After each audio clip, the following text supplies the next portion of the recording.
किसने अतिथि शिक्षक नियमितीकरण क्यों? नाम क्या है उनका? अतिथि। आप हमारे यहाँ मेहमान बन के आओगे तो घर पे कब्जा करोगे क्या? मैंने कहा हमारे बच्चों को जिन्होंने अतिथियों ने शिक्षण व्यवस्था में महत्वपूर्ण योगदान दिया अपने है वो, उनको अगर तकलीफ हुई तो मैंने कहा मैं खेद व्यक्त करता हूँ। अतिथि शिक्षक के बयान पर मध्य प्रदेश के स्कूल शिक्षा मंत्री उदय प्रताप सिंह ने अतिथि शिक्षकों को मेहमान बता दिया था, जिसके बाद न सिर्फ विपक्ष के निशाने पर थे बल्कि भाजपा नेता भी उनका खुलकर समर्थन नहीं कर पा रहे थे।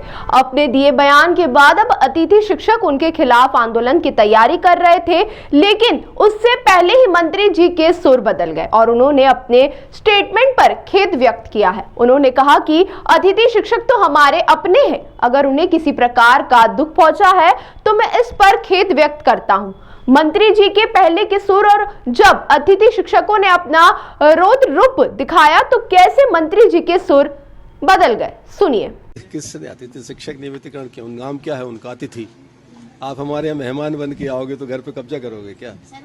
मेरा आपसे आग्रह ये है कि माननीय जो हमारे अतिथि शिक्षक हैं उनको शिक्षण व्यवस्था में जहाँ पर गैप है, जहाँ शिक्षक कम है, वहाँ उनको लगाया जाए। तो वो एक विषय निकला तो मैंने कहा भाई अतिथि हैं, अतिथि नाम से पदनाम से ही अतिथि हैं वो विभाग में, बाकी जो प्राथमिकता है हम दे सकते। इसके बाद भी मुझे हमारे मध्य प्रदेश के बच्चे हैं, हमारे अपने बच्चे हैं, कहीं कोई विसंगति नहीं है। और मैंने कहा हमारे बच्चों को जिन्होंने अतिथियों ने शिक्षण व्यवस्था में महत्वपूर्ण योगदान दिया, अगर उनको तकलीफ हुई तो स्वाभाविक रूप से हमारे प्रदेश के बच्चे हैं, हमारे अतिथि शिक्षक हैं, हमारे अपने हैं वो, उनको अगर तकलीफ हुई तो मैंने कहा मैं खेद व्यक्त करता हूँ। इसमें कहीं कोई मुझे संकोच नहीं है, कोई संशय नहीं है और अपनों के बीच में किसी किस्म की कोई विसंगति नहीं होना चाहिए। तो ये बिल्कुल स्पष्ट है कि हमारे प्राथमिकता के क्रम में वो है, किसी किस्म की कोई कंफ्यूजन की आवश्यकता नहीं है। हमारी प्राथमिकता के क्रम में जब हमने उनको रखा है और लगातार हम उनको काम कर रहे हैं, उनकी पेचीदगियां जो है उनको दूर करने का हम प्रयास कर रहे हैं, इससे अधिक विभाग क्या कर सकता है?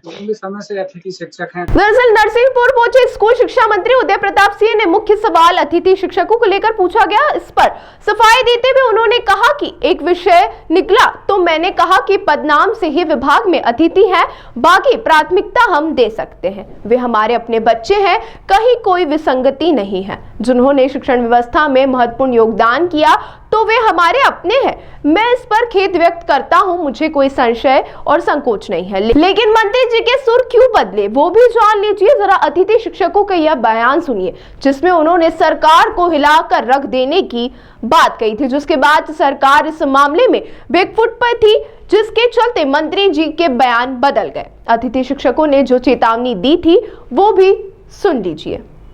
कुछ बोलना चाहिए आप कुछ? एक और चीज जी, माननीय शिक्षा मंत्री उदय राव प्रताप सिंह जी कहते हैं कि तुम मेहमान हो। ठीक है, हम मेहमान हैं, तो हमें कहाँ का मेहमान समझा है तुमने? और कहते हो कि क्या कब्जा करोगे, तो हम तुम्हारे घर पे कब्जा नहीं कर रहे। माननीय मंत्री महोदय, ये देश इस देश के हर एक नागरिक का है, हर एक नागरिक का यहाँ पर अधिकार है। हम कोई विदेशी नहीं है जो विदेश से आए हैं और यहाँ पर कब्जा करने आए हैं। अरे यहाँ तो हर एक उस इंसान का कब्जा है जो चंद पैसों से टैक्स देकर तुम्हारी सरकार चलाते हैं। तुम इन पैसों से अपनी एस की गाड़ी से घूमते हो, बंगलों से घूमते हो। तुम्हें अगर मानदेय तुम्हारा बढ़ाना है तो विधानसभा लोकसभा जहाँ पे भी तुम ध्वनि मत से अपना मानदेय बढ़ा लेते हो और यहाँ का कर्मचारी अपनी मांगे मनवाने के लिए लाठियां खाता है। यह है तुम्हारी सरकार। कहाँ से कह रहे हो हम कि हम कब्जा कर रहे हो? कब्जा तो हम करेंगे और संविधान के अनुसार करेंगे, विधि संगत करेंगे। तुम कब तक रहोगे? तुम भी कांग्रेस छोड़कर भाजपा में आए हो मंत्री जी, तुम भी मेहमान हो। वहाँ क्या कर रहे थे? वहाँ क्यों छोड़ के भागे तुम भी मेहमान हो। कुछ समय 5 साल बाद तुम भी देखना, तुम भी सड़कों पे पीछे लाइन में बैठोगे। आज मंच की आगे लाइन पे जो बैठे हो ना, ये मंच की लाइन भविष्य में नहीं मिलेगी, क्योंकि तुम्हारी वक्तव्य हर एक उस अतिथि की आत्मा तुम्हें दोष देगी। उसकी आत्मा इतनी दुखी है कि तुम भविष्य में मुश्किल से विधायक बनोगे। याद रखना, ये तो हमारी कड़कती हुई आत्मा, दुखती हुई आत्मा तुम्हें बोल रही है। लेकिन कभी ये शब्द अब आइंदा मत बोलना कि यहाँ कब्जा मत करो। अरे ये हर इंसान का देश है, ये ध्यान रखना।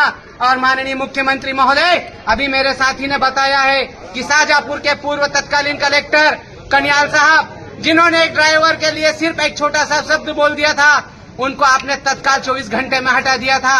अगर तुम इतने ही संवेदनशील हो तो आज ही तुम्हारे मंत्री को अपनी कैबिनेट से बर्खास्त करे, तब हम तुम्हें समझेंगे।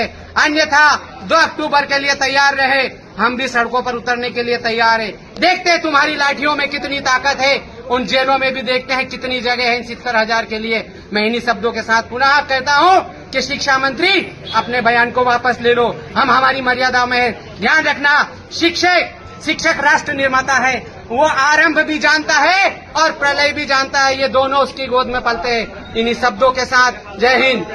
सर आपका नाम बताएं। मेरा नाम सोदान सिंह चौड़िया, मैं एक आम अतिथि शिक्षक हूँ। जी